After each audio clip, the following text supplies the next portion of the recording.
¿Quieres crear shorts profesionales pero no sabes por dónde empezar?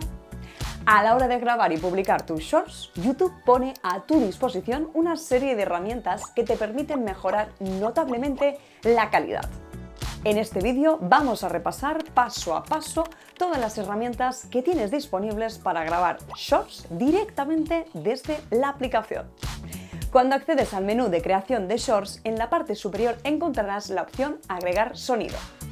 Desde aquí puedes añadir música antes de empezar a grabar.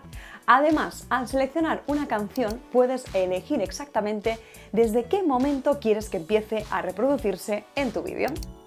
En el menú vertical, ubicado a la derecha de la pantalla, puedes desplegar todas las herramientas disponibles.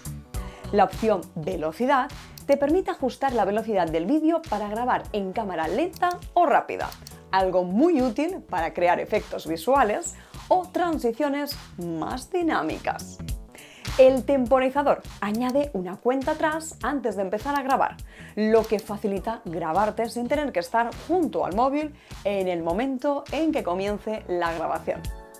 En filtros tienes diferentes estilos visuales que puedes aplicar mientras grabas para modificar la apariencia del vídeo. La sección de efectos incluye una amplia variedad de overlays animados, fondos y filtros creados tanto por YouTube como por otros creadores. Además, puedes guardar tus efectos favoritos para utilizarlos fácilmente en futuros vídeos. También encontrarás la herramienta de Chroma, que te permite reemplazar el fondo con una imagen o un vídeo de tu elección, como si utilizaras una pantalla verde. Otra función muy útil es alinear. Esta herramienta muestra el último fotograma que grabaste para ayudarte a colocarte en la misma posición y crear transiciones más fluidas entre diferentes clips.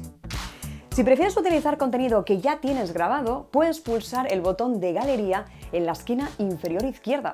Desde aquí podrás importar fotos o vídeos desde tu dispositivo y recortarlos para crear un short de hasta 60 segundos. Cuando hayas terminado de grabar todos tus clips, pulsa el botón de confirmación en la esquina inferior derecha para pasar a la fase de edición. ¿Te hemos ayudado a crear contenido vertical para tu canal?